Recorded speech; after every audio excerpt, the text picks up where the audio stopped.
welcome everybody. Bienvenido. Thank you for coming and being a part of this very important initiative.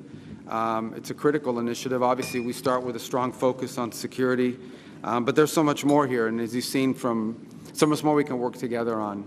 And as you've seen from the cabinet members that are here today, again, on behalf of the President, he is currently on his way to Dover Air Force Base to receive, sadly, the remains of the 6 Americans who lost their lives in the operation against Iranian terrorism. And so he apologizes for not being able to join us for this lunch, but he knew you would understand. But he's very excited about this initiative, and I'm personally very excited to be part of this with each of you today. It's a top priority for us.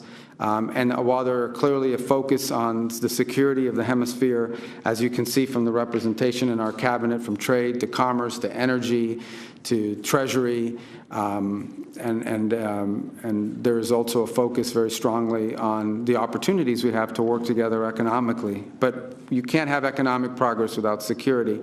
And as evidence of the President's strong commitment to this initiative, so that this is not just going to be something that we meet one time and have conversations and we meet once a year and put out a paper. We want it to be an issue of action. He has appointed Secretary Noem as the special envoy dedicated to this relationship. And you will see a lot of her. She'll be very involved with each of you at a personal level and on a daily and weekly and monthly level to ensure that earlier today. Secretary Noem. So I do want to thank the President for creating this and for giving me the honor and the opportunity to serve as a special envoy to this region, to the Western Hemisphere.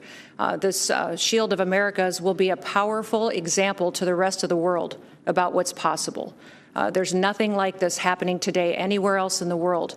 And the way that we cooperate on our shared ideals of freedom and of democracy and safety and security will be a shining light to all of those who wish to be more like all of us. And that, if that's some of the challenges that you may have.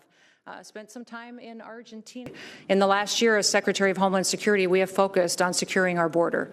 We have transformed our country from one that was being invaded by enemies, millions of them that were coming in unvetted, that we didn't know who was there and who wished to harm us. We've secured that border. We've focused on removing public safety threats, and over 3 million people have been deported or removed from our country in the last year. Secure borders has changed everything for our country. It's allowed us an opportunity to focus on business and investment, relationships with other countries, and has ended the crisis that our country was going through in the years previous to President Trump's leadership.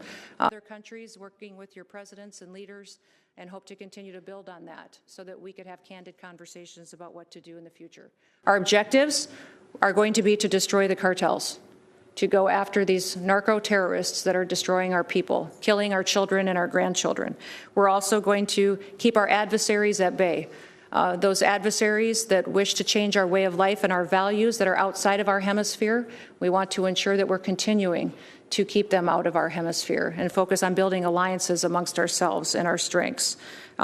We have worked and are proud of the Department of War with the conference that many of you just attended the last few days, and we'll continue to do that. We want our hemisphere to be safer, to be more sovereign, and to be more prosperous, and looking forward to working with you on all of that.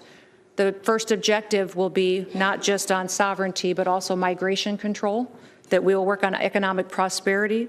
We'll have and reverse these harmful foreign influences that have come into many of our businesses, our technologies, and we've seen infiltrate different areas of our way of life.